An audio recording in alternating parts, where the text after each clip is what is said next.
ጠላት በዛብኝ ምቀኛ ተነሳብኝ ብላ አትጨነቅ። በዓለም የሚኖር ቅቤ አንድ ጥያቄ ከሰዎች ቀረበላት። ምን የሚል ጥያቄ መሰለ? ቅቤ ሆይ እንዴት ጣፈለች? ተመልሶ አለቀሰና የገዛ ልጄንና ባለቤቴን ገድዬ የሁለት ሀገር ስደተኛ ሆኜ ነበር።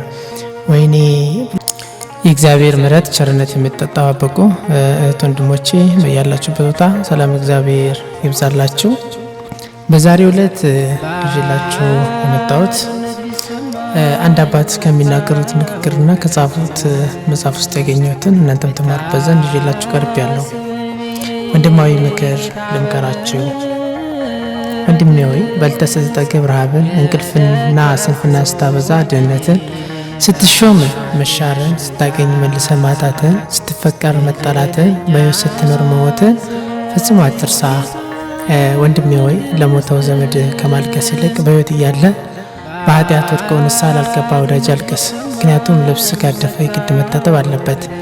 ባለጸጋ ሲወድቅ ሁሉም ይደግፈዋል፣ ድሃ ሲወድቅ ግን ሁሉም ሰው ይገፈዋል። ስለዚህ አታዳላ።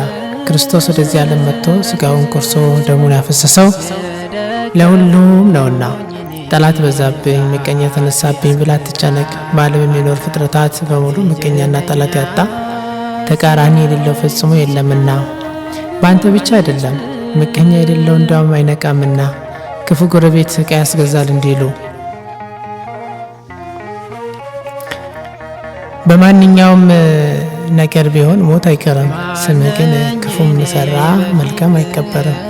ነገር ግን በሰው እጅ ከመውደቅ ይልቅ በእግዚአብሔር እጅ መውደቅ ይሻላል። ሁለተኛ ሳሙኤል ምዕራፍ 24 ቁጥር 13 ላይ ቅዱስ ዳዊት እንደተናገረው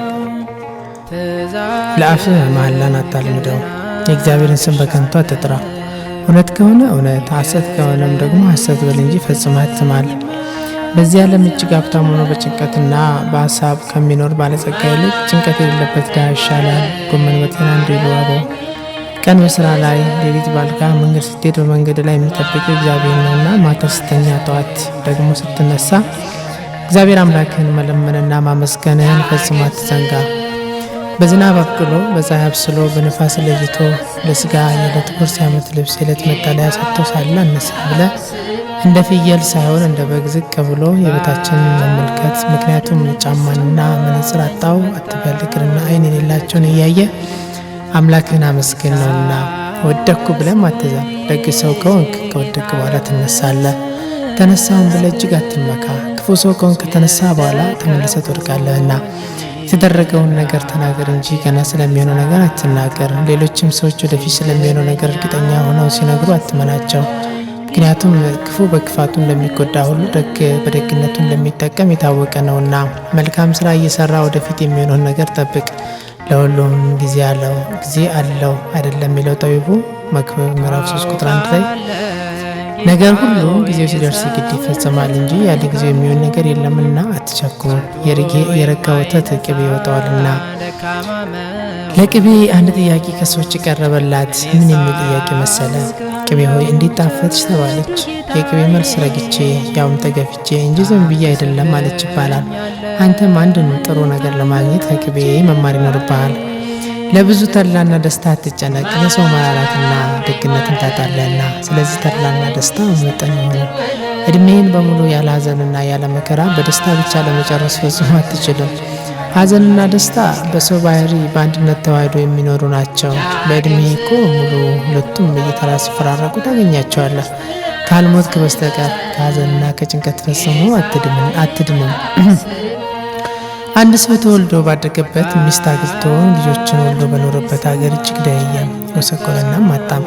ቤተሰቦቹን ትቶ ሰርቶ ለማግኘት ወደ አንድ ስፍራ አቀና። በዚያም ለተወሰነ ጊዜ ሰርቶ 300 ብር አግኝቶ ያንኑ ይዞ ወደ ቤተሰቦች በመምጣት ላይ ያለ አንድ ትልቅ አዛውንት አባት መንገዱ ላይ ያገኛቸውና አብሮ መጫወት ጀመረ። አንድ ጥያቄም አቀረበላቸው። እሱም አባቴ ወይ ምን ቢሆን ሀብታም ሆናለሁ አላቸው። የእድሜ ባለጸጋው አዛውንት አባት ልጄ ሀብታም ለመሆን ከፈለግ 100 ብር ስጠኝና መላውን ልንገርህ አሉት። ሰውየውም ጓጉቶ 100 ብር ወስዶ ሰጣቸው።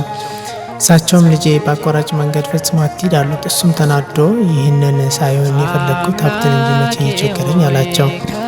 እሳቸውም መልሶ አሁን 100 ብር ስጠኝና ልንገርህ አሉት። እሱም ሰጣቸው። አዛውንቱም በማይመለከትህ በሰው ነገር ውስጥ አትግባ አሉት። አሁንም ሀብት የፈለገው ሰው እየተቆጣና አኮረፈ። እኛ የሰውየውም አባት ፈገግታ ሰቀሉና ምነው ልጄ አኮረፍከኝ እንዴ ብለውት አይዞ አሁንም 100 ብር ስጠኝና ሌላ ልንገር አሉት። ለ3ኛ ጊዜ ማለት ነው። እሱም ተስፋ ላለመቁረጥ ብሎ ከእጁ ያዛትን 100 ብር ሰጥቶ ባዶ እጁን ቀረ። እሳቸውም ልጄ ሆይ ቸኩለ ሰውን ሕይወት አትጥፋ እንደማታፈስ አሉትና ተሰናብተው ሄዱ። 300 ብራቸውንም ይዘው። አይገርምም? ሰውየው እኮ 300 ብር ያገኘው በዘመኑ ላይ በጣም ትልቅ ብር ነው። ትልቅ ዋጋ ያለው ብር ነበረ። እነዚህ 3 ምክሮች ገዝቶበት እነዛ አባት ብራቸውንም ይዘው ሄዱበት። ሰውየውም እያዘነ ወደ ቤተሰቦቹ በመሄድ ላይ ያለ የሚያውቃቸው ጓደኞቹን መንገድ ላይ አግኝቶ ሰላምታ ተለዋወጡ። ቀጥሎም በዚህ አቋራጭ መንገድ እንሂድ ባሉት ጊዜ ፈጥኖ ትዝ ያለው አዛውንቱ የመከሩት በአቋራጭ መንገድ አትሂድ ተብሎ የተነገረው ምክር ትዝ አለውና ቀጥተኛው መንገድ ብቻ ይዞ መጓዙን ተያያዘው። ምክንያቱም 100 ብር አውጥቶበታልና። ከእርሱ ተለይተው በአቋራጭ መንገድ የሄዱትን ጓደኞቹን በጫካ ውስጥ ሽፍቶች ገደሏቸው። ልብሳቸውና ገንዘባቸውን ቀምተው እንደሄዱ አንደኛው አምልጦ መጥቶ ነገረው። እኔ በዚህ መንገድ ብሄድ ኖሮ ሞቼ ነበር ማለት ነው አለና እጅጉን አዘነ። አሁንም ብቻውን በመጓዝ ላይ ያለ መሸበትና አንድ ሀብታም ቤት እግዚአብሔር እንግዳ አሳድሩኝ አላቸው። እነሱም ቤት እግዚአብሔር ነውና እደር ብለው ተቀብለው እግር አጥበው ምግብ አበልተው አንጥፈው አስተናገዱት። የዚያ ቤት ባለቤት መልቀቅና ውብ የሆነ ሰው ነበር። ባለቤቱ ግን ጠቆር ያለች ነበረችና እያየ እንዴት አንተ ውብ ነህ ሚስት ግን አትመጥንም ልበልህ እያለ ምን ትዝ አለው። እኛ አባት በማይመለከት ነገር ውስጥ አትግባ ያሉት ነገር ትዝ ብሎት የመጣሁበትን እንግድነቴን እንጂ እሱ ለሚያስተዳድራት ምን አገባኝ አለና ዝምታውን ብቻ መረጠ። ባለቤቱም እንግዳውን ተናገር እንጂ ሲለው ምን ልናገር ጌታዬ አለው። እንግዳው ስለ እኔና ስለ ባለቤቴ አስተያየት ሰጥተኝ አለው። እመለከተኝም ጌታዬ ዝም። እንግዳው አድሮ ጠዋት ባለቤትየውም አንተ እንዴት ያለ ብሩክ ነህ አለው። እንዴት አለ። ለእንግድነት ብዙ ሰዎች የመጡበትን እንግዳ መሆናቸው ረስቶ በእኔና በሚስቴ መሀል ገብቶ በማይመለከታቸው ውስጥ እየገቡ ስለሆነ ምን አገባችሁ ብዬ ምላሳቸውን ቆራርጬ በዚህ ቤት ውስጥ ተከማችተዋልና ተመልከታለሁ። እንግዳውም ሄዶ አየና እኔንም አምላኬ በእኔ አባት ላይ አድሮ ከብዙ ፈተናዎች ጠብቆኛል አለና ፈጣሪውን በልቡ አመሰገነ። ሰውየውም ወደ አንድ ክፍል ወሰደውና በል የምትፈልገው ወርቅና ብር በዚህ ጆንያ ሞልተው ውሰድ አለው። እሱም በአንድ ጆንያ ሞልቶ ተሸክሞ የተመኘውን ሀብት አግኝቶ ወደ ቤቱ መጓዝ ጀመረ። ቤቱም ሳይደርስ መሸበትና ከሌሊቱ እንደምንም ብሎ በ7 ሰዓት ደረሰ። ቢያንኳኳ መላልሶ ቢያንኳኳ አቶ ሚስት ፏ ብላ ደክማ ተኝታለች። በሚያውቃ ዘዴ በሩን ከፍቶ ገባና ባትሪውን አበራ። ከሰው ጋር ተኝታለች። ይገርማል። የተሸከመውን ወደ ጥሎ ተናዶ ጦር ነበርና አንስቶ ሁለቱንም አንድ ላይ ሊወጋቸው ብሎ ሲቃጣው ምን ትዝ አለው። 3ኛው ምክር በ300 ብር የገዛ 3ኛው ምክር ቸኮለ ደም አታፈስ ሕይወትን አታጥፋ ተብሎ የተመከረው ምክር ነው። ጦሩንም መልሶ አስቀምጦ እሷን ፈትቼ ሌላ አገባለሁ፣ የስራውን እግዚአብሔር ይስጣት፣ እኔ ለእሷና ለልጆቼ ለቤቴ በየበረሃው እንገላታለሁ፣ እሷ ወንድ ይዛ እዚህ ትመክታለች አለና ዘጋት። የለበሱትን ልብስ ገለጥ አድርጎ ቢመለከት ለካ ከወንድ ታላቅ ልጇ ጋር ተኝታለች። ተመልሶ አለቀሰና የገዛ ልጄንና ባለቤቴን ገድዬ የ2 ሀገር ስደተኛ ሆኜ ነበር ወይኔ ብሎ አምላኩን አመሰገነ። ከዚህ በኋላ የተመኘውን ሀብት አፍርቶ በደስታ ኖረ። እኛ እስከዚህ የምንማረው ምን ነገር ነው? እስቲ 3ቱን ነገሮች አንስተን እንመልከት። ያስከውን በአቋራጭ መንገድ አትሂድ የሚለው ነው። ያስከውን ትተህ በአቋራጭ መንገድ አትሂድ። ቀጥተኛው መንገድ ትተው በአቋራጭ መሄዳቸው ሞትና ዘረፋ ደረሰባቸው። በቀጥታው የሄዱት ደግሞ በሰላም ካሰቡበት ለመድረስ እንደቻሉ ተረድተናል። ዛሬ የያዘውን ሃይማኖት ትቶ ሁሉን ቢሞክርና ብናይ ምን አለበት እያለ ሁሉንም ለመሆን ወደ አውሮፓውያን ፋሽን አንዴ መንፈሳዊ መሆን፣ ሌላ ጊዜ ደግሞ ወደ ኋላ ተመልሶ ዓለማዊ ብቻ እንደ ቁማር ይገለባበጣል። ሁሉም በምን አለበት ነው ምን ያለቀው ትውልዱ። የነ ምን አለበት ደግሞ ሞት አለበት ይሉ የለ። ለምሳሌ ያክል አዳምና ሔዋን በጠላት ሲመከሩ ምን አለበት በሚል መንፈስ ነው ተጠልፎ የወደቁት። ሲጋራ አታጭሱ፣ ጫት አትቃሙ፣ ሱሪ አትልበሱ ከተባለ ሁሉም ምን አለበት ሆኗል ነገሩ። ይገርማል። ሃይማኖት መንገዳችሁን አትልቀቁ ምን አለበት ማለት ትውልዱ እያለቀ ነው። እንግዲህ ወንድሞቼ ልብ ያለው ልብ ይበል ተብሏል። አዳምና ሔዋንን ራቁት ያስቀረ አጋንንት በግልጽ ዛሬም በአቋራጭ መንገድ እያስኬደ ትውልዱን ራቁታቸውን እንዲሄዱ፣ ሃይማኖታቸውን ሊለውጡ፣ ማይተባቸውን እንዲበጥሱ፣ ሴት ከሴት ወንድ ከወንድ እንዲጋቡ፣ በሰይጣን በግልጽ እንዲያመልኩ እያደረጋቸው ነው። አቋራጩ መንገድ በአቋራጭ መንገድ ሀብት ማግኘት እያሉ ብዙ ነገሮች ይከሰታሉ። ከቀረው ለእናንተ ትቻለው። በማይመለከተ ነገር ውስጥ አትግባ የምትለው ሁለተኛዋ ምክር በ200 ብር የተገዛችዋ። ሰው እሱን በሚመለከተው ሳይሆን እሱን በማይመለከተው ጉዳይ ነው ዓለም የሚጨነቀው። መንገደኛው ሰው ለእንግድነት ሄዶ የተመከረውን ባይፈጽም ኖሮ እንኳን የሚፈልገውን ሀብት ማግኘት ቀርቶ በሕይወቱ እንኳን አይተርፍም ነበር። ስለዚህም ዛሬ የስንቱ ሰው ትዳር ፈረሰ፣ የስንቱ ሕይወት ንብረት ጠፋ፣ አንዱ በአንዱ በማይመለከተውና በማያገባው ነገር ውስጥ እየገባ አንተ ለእያንዳንዱ እንደየስራው ትከፍላለህ ብሏል ቅዱስ ዳዊት። ሶስተኛው ምክር በ300 ብር የተገዛችዋ ቸኩል ለሕይወት አታጥፋ ደም አታፈስ የምትለዋ ናት። ሰውየውን በተመከረ መሰረት ትዕግስት የማይደርግ ኖሮ ልጁንና የባለቤቱን ሕይወት አጥፍቶ እሱን ችግርና መከራ እንግልት ያገኘው ነበር። የጅብ ቸኩል ክንድ ይነክሳል እንዲሉ አበው። በተለይ በክርስትና ሕይወት እንደ እግዚአብሔር መልካም ፈቃድ እንጂ እንደ ራሴ ፈቃድ አይባልም። እግዚአብሔር ሰው አይልም። ምንጊዜም ትዕግስትን ከጻድቁ አባታችን ከኢዮብ ልንማር ግድ ይለናል። ምክንያቱም ለትዳር መቸኮል አይገባም። ዛሬ አብዛኛው በእምነቱ ጸንቶ በጾም በጸሎት አምላኩን መጠየቅ ሳይሆን መቸኮል ነው። በዓይን ያየነው የሚያብረቀርቅ ሁሉ ወርቅ ይመስለናል።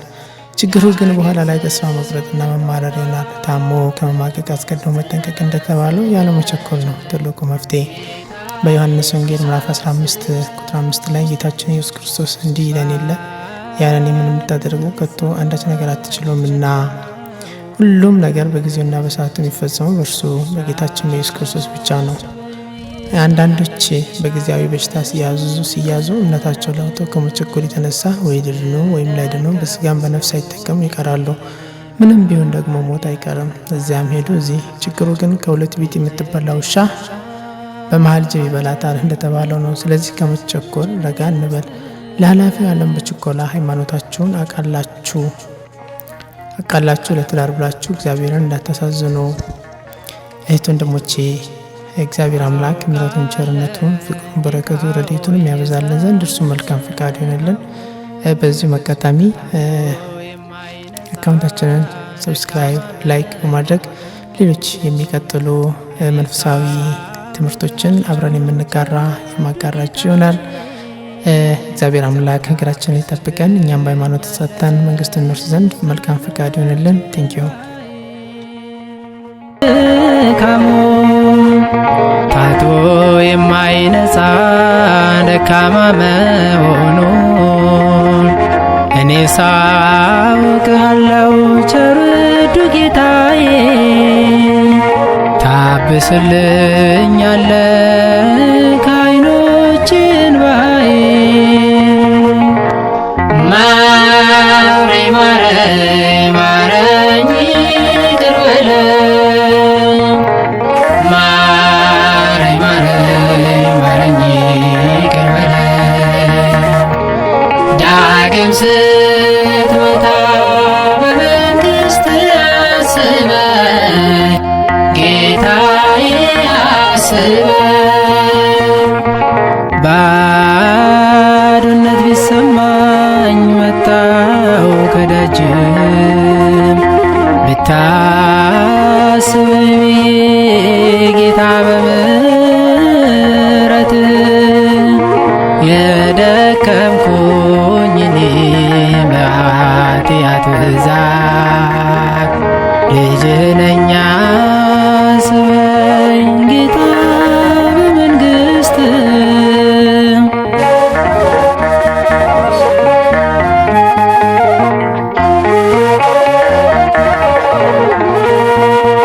አምላኬ ሆይ ከበደኝ ክፉ ግብሬ፣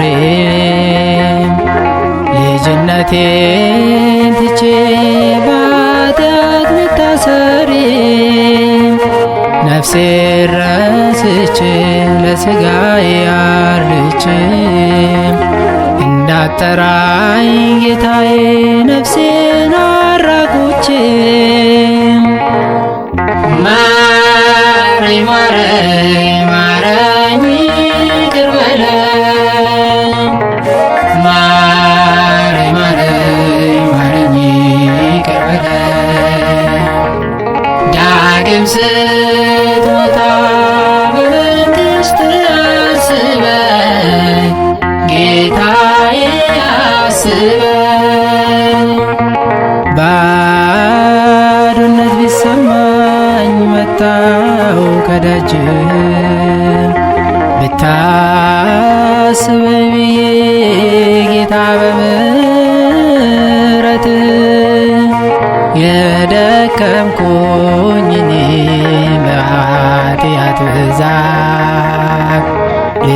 ነኝ አስበኝ ጌታ በመንግሥት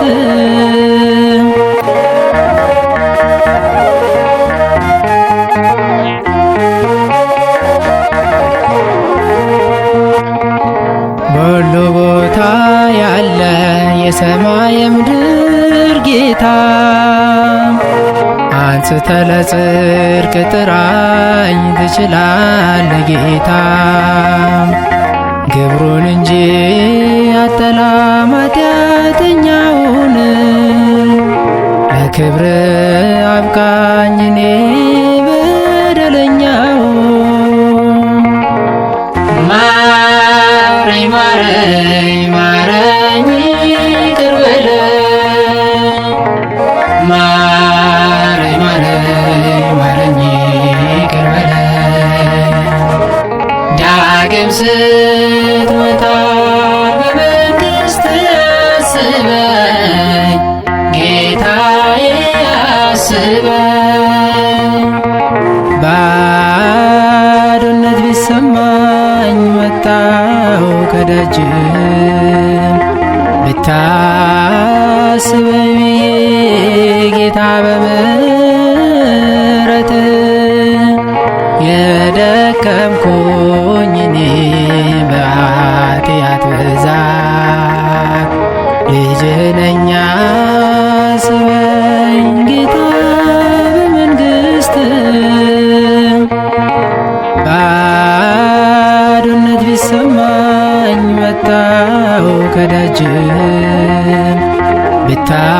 ብታስበኝ ብዬ ጌታ በምሕረት የደከምኩኝ እኔ በኃጢአት ብዛት ልጅህ ነኝ አስበኝ ጌታ በመንግሥት